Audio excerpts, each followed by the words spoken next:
국제사회와 국제정치 두 번째, 국제사회의 다양한 모습과 공존 노력에 대해서 오늘 학습하도록 하겠습니다.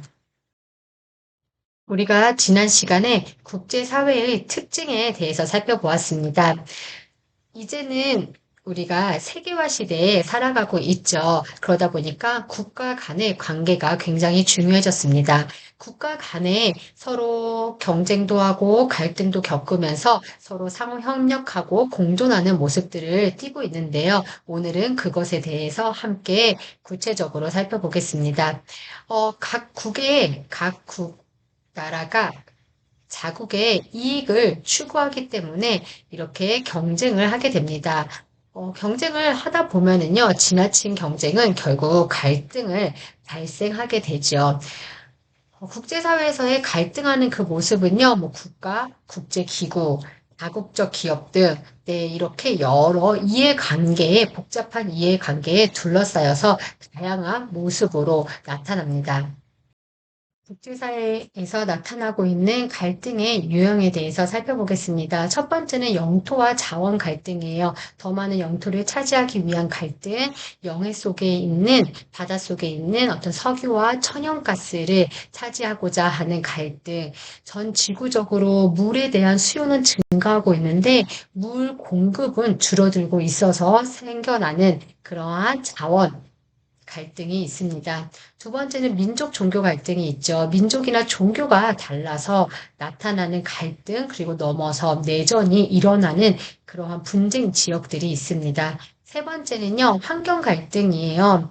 우리는 현재 기후 변화를 우리가 몸소 직면하고 있는 시대에 살아가고 있죠. 그럼에도 불구하고 경제적 이득이나 이윤으로 인해서 환경이 계속 파괴되는 이러한 문제가 발생하고 있습니다. 네 번째는요, 군사력 갈등이에요. 전 지구적으로 비핵화를 지향하고는 있지만 핵을 보유한 국가들이 있기 때문에 이 사이에서 군사력을 증강하려고 하는 이러한 또한 갈등이 일어나고 있습니다. 이러한 갈등에 대해서는 수업 시간에 조금 더 사례를 들어서 설명해 주겠습니다. 각 국가는 자국의 이익을 위해서 활동하다 보니 어떠한 국가 간에 어떤 문제가 발생하기도 하고요. 갈등이 발생하기도 하고 분쟁이 일어나기도 하죠. 근데 이것을 그냥 방치하는 것이 아니라 서로 국가 간에 이걸 해결하기 위한 어떤 협력이 필요합니다. 이런 어떤 국제적인 경제 상황, 어떤 환경 정책, 자연재해, 전쟁, 이런 것들은 어느 한 나라에만 속한 것이 아니라 모든 나라에 걸쳐 있기 때문에 우리가 모두 다 함께 협력을 해야 될 필요가 있습니다. 우리는 이 국제사회가 서로 협력을 하면서 결국에는 우리가 추구하는 건 무엇인가요? 함께 더불어서 평화적으로 공존하는 거겠죠.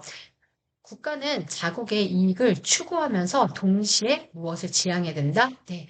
함께 더불어 살 수 있는 평화를 지향해야 합니다. 그러기 위해서는 어떻게 해야 되나요? 네, 국제적으로 발생하고 있는 어떤 그 문제에 대해서 우리가 먼저 관심을 가지고 문제 의식을 느껴야 되겠죠. 그리고 나서 어떻게 하면 해결할 수 있을지 실천 방안을 생각하고 동참하는 것이 중요하겠습니다. 국제사회가 서로 협력하고 공존하기 위해서 우리는 외교 활동을 하고 있습니다. 그러면 그 외교란 무엇인가? 바로 한 국가가 국제사회에서 자국의 목적이나 이익을 실현하기 위해서 무력으로요? 아니요, 평화적으로요. 평화적으로 수행하는 모든 행위를 우리는 외교라고 합니다. 국제사회의 외교는 정부가 주도로 하는 외교와 민간 단체가 주도로 하는 이제 외교로 나누어질 수 있습니다. 정부의 외교는 국가 원수나 공식적으로 국가에서 파견하는 그 외교관이 활동하는 외교를 정부의 외교라고 합니다. 우리도 처음 보는 사람하고 딱 만났을 때 이 사람하고 뭔가 이야기를 시작해야 되잖아요. 그러면 우리는 어떻게 해야 되나요? 그 상대방과 나의 공통 관심사를 막 찾으려고 노력하겠죠. 그러다가 공통 관심사를 발견했어. 그리고 나면 어떻게? 이야기가 잘 통하죠. 소통이 잘 되고, 그 다음에 이 사람에게, 상대방에게 마음의 문을 열게 되잖아요. 바로 외교도 마찬가지예요. 내가 무엇인가를 얻어내기 위해서는 어떻게? 우선 그 사람의 마음의 문을 열어야겠죠. 서로 공통된 관심사를 찾고 소통할 것을 찾아야 합니다. 최근에 한미 정상회담이 있었어요. 대한민국의 국가 원수와 미국의 국가 원수가 만났죠.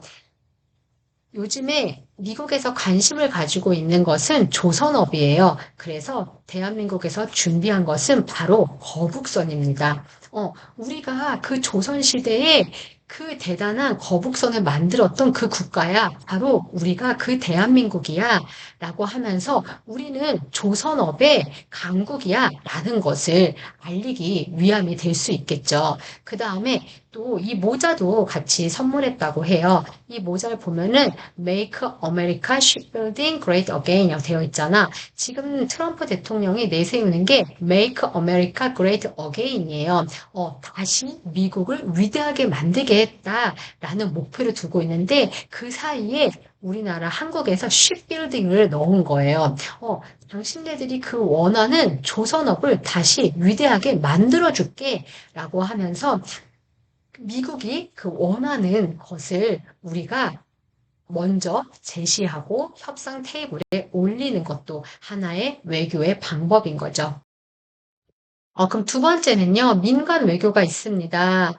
민간 외교는요, 시민들이 국제 비정부 기구나 그다음에 자원봉사를 통해서 국제 문제를 해결하는 데 기여하는 거예요. 이렇게 우리 이제 민간 단체들이 이러한 국제 문제를 해결하기 위해서 많은 비정부 기구들을 만들었죠. 뭐 그린피스도 있고요. 뭐 국제 엠네스티도 있고요. 우리 지난 시간에 했었잖아요. 근데 그 중에 하나 선생님이 잠깐 갖고 왔어요. 네, 국경 없는 의사회도요. 국제 비정부 기구죠. 국경 없는 의사회는요. 세상의 모든 사람은 의료를 받을 수 있어야 한다라는 어떤 인도주의적인 가치를 가지고 의료의 불평등이 일어나지 않도록 의료 사각지대, 전쟁 지역, 자연재해 지역에 들어가서 환자를 돌보는 그러한 비정부 기구입니다. 이렇게 우리가 민간을 통해서도 다른 나라의 문제를 해결해 주고 함께 협력할 수 있는 것이죠. 최근에는요, 이 외교의 방향성이 좀 바뀌었어요. 과거에는 안보를 중심이었거든요. 우리나라의 안전을 보장하기 위해서 외교를 했더라면은, 지금은요, 굉장히 다양하게, 네, 경제적으로, 문화적으로도, 국가들끼리 교류를 하고 있고요. 그 다음에, 지구, 환경 오염을 해결하기 위해서 서로 또 협력하고 있고요. 네, 자원, 인권 등 다양한 분야에서 우리가 서로 관심을 갖고 외교를 하고 있습니다.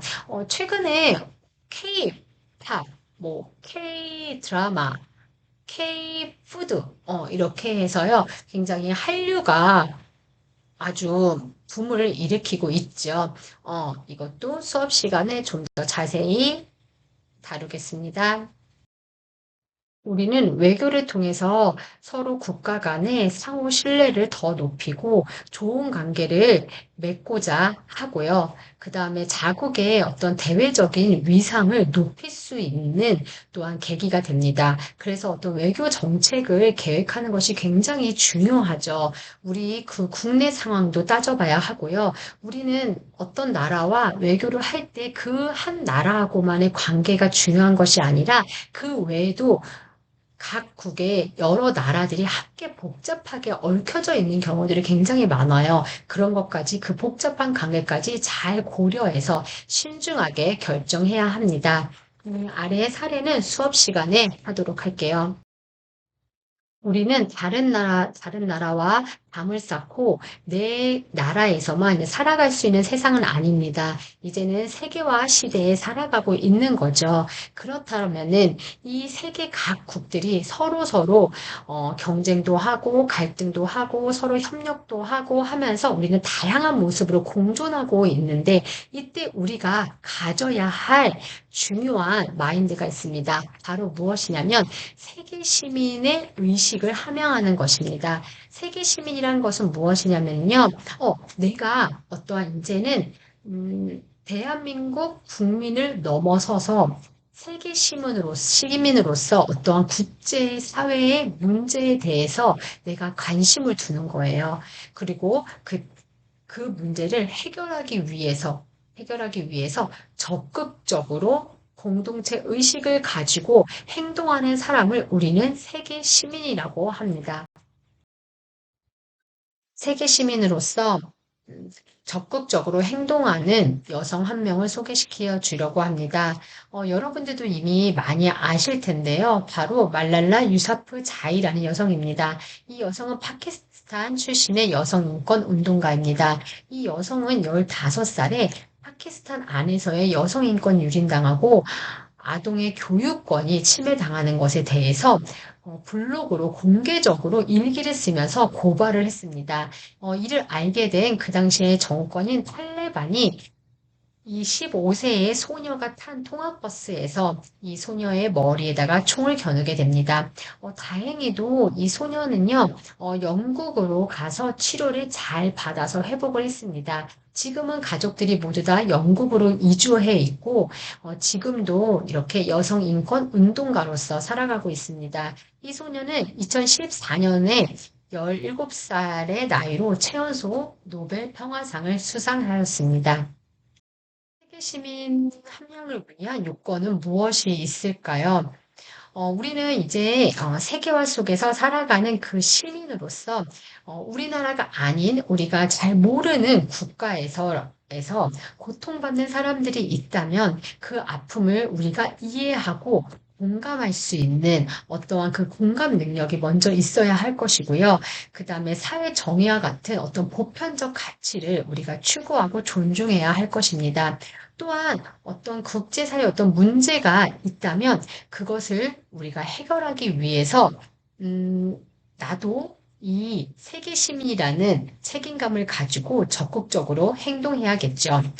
또한 열린 마음으로 세계의 다양한 문화를 편견 없이 이해하고 존중하는 것도 세계 시민 함양을 위한 중요한 요건이 됩니다.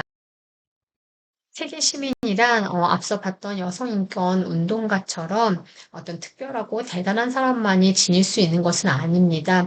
여러분도 저도 우리가 할 수 있는 어떤 작은 노력들을 해 나가다 보면은 문제를 해결하는 데에 우리가 도움을 줄 수 있을 거라는 생각이 듭니다. 여러분들 얼스 아워이라는 캠페인 들어보셨어요? 1년에 한 번, 1시간 동안 전등을 끄는 캠페인이죠. 이로써 우리가 1시간 동안 지구에게 휴식을 줌으로써 인간과 자연이 조화롭게 함께 살아가자는 어떠한 상징적인 약속을 뜻한다고 합니다.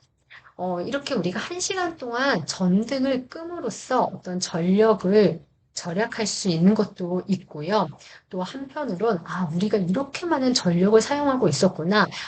우리가 이렇게 빛 공해에 노출되어 있었구나. 이런 것도 좀 새삼스럽게 깨달을 수 있는 캠페인입니다. 여러분들도 이것은 우리가 전혀 어렵지 않게 함께 힘을 모을 수 있는 캠페인이잖아요. 이런 거에 참여하는 것만으로도 우리는 세계 시민이라고 할 수 있습니다. 또 우리가 지금 여기 아이스크림 통이 하나 보이죠? 바로 여기서 이 돋보기에 보이는 이 표시 보이나요? 바로 이거는 뭐냐면요. 페어 트레이드, 공정무역 상품이란 뜻입니다. 공정무역이라는 것은 말 그대로 공정하게 무역을 한 상품이라는 거죠. 이러한 저개발 국가에서 생산되는 물품 중에 대부분은 뭐 초콜릿, 뭐 바나나, 원두, 커피, 원두 이런 것들 있잖아요. 이런 것들은 그동안 어떠한 노동을 착취하거나 아동의 노동을 이용해서 아주 저렴한 노동력으로 이렇게 생산지에서 물품을 구매하고 많은 이유는 기업에서 가져가는 형태였습니다. 하지만 이 공정무역 제품은요, 어, 아동의 노동력을 착취하지 않고 그 다음에 그 현지인들의 노동력에 대해서 정당한 임금을 주고 농산물을 사가지고 와서 만든 제품들을 우린 공정무역 제품이라고 합니다. 이렇게 우리가 공정무역 제품에 관심을 갖고 이러한 마크가 있는 것을 구매하는 것, 바로 윤리적인 소비를 하는 것만으로도 우리는 세계 시민의 모습이라고 할 수 있습니다. 네, 그럼 여기까지 마치겠습니다.